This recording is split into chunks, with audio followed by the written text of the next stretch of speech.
back sa Tunay Binado Glabio. Kasama pa rin natin si Sweet. Oh, meron kaming acting game. Go.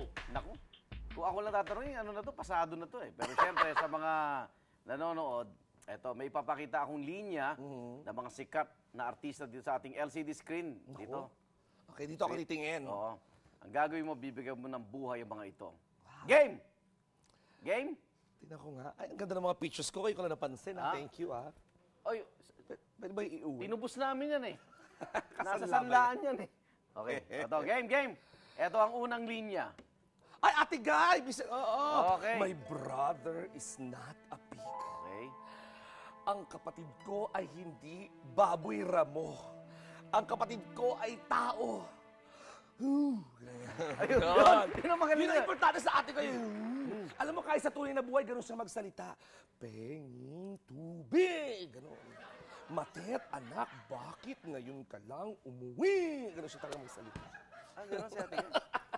Hindi, biro lang, Ate Guy. National artist, ha? Next line! O, ito. O, Vilma naman. Vilma. Si Val, puro na lang si Val na walang malay. Ah! Ayan. Ganun pag TV, ganun, dapat sumisigaw. Ano?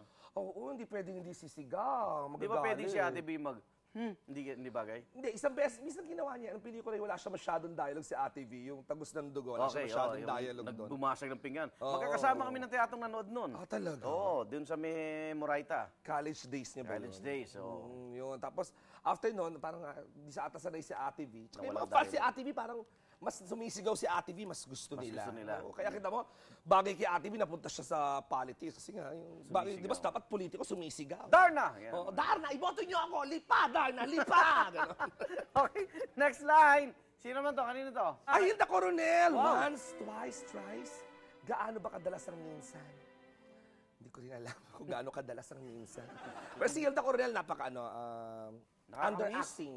Nakakamiss naman si Hilda Coronel. Wala nang ginagawang pelikula, no? Wala eh. Pero si Hilda Coronel, isa sa mga idol ko sa pagdating sa underacting. Yung pag umaarte, parang hindi umaarte. Si Hilda Coronel, si Jackie Inose, Parang si natural Cherry lang. tayo.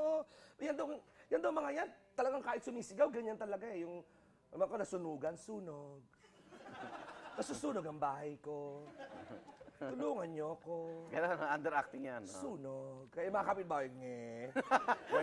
Ayaw maniwala, okay. Sa mga hindi nakakaalam. Yan. Uy, teka, sa mga nanonood, si Jan Lapus na, dito si Jet Pangan, naman, baka nalilito yung mga televiewers. Ayan, naka-graphics naman po yung pangalan ko, naka-card siya naman, ha. Ayan.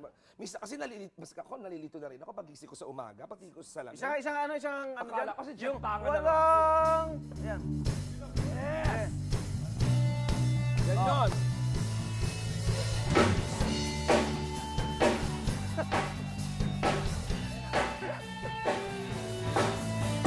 Salamat! Tayo'y nagkasamang muli. Salamat! At sa pagbawi ng uhaw ay may darating na araw. Tama na. Baka mahiman ako ng hangin. Alam mo, one time nagkasalubungan kami ni Jet Pangan, natulala ako parang Gano'n na kayo? salamin. Nagkagulatan kayo, ha? Oo, parang salamin talaga. Si Jet Pangan pala yun. Oh.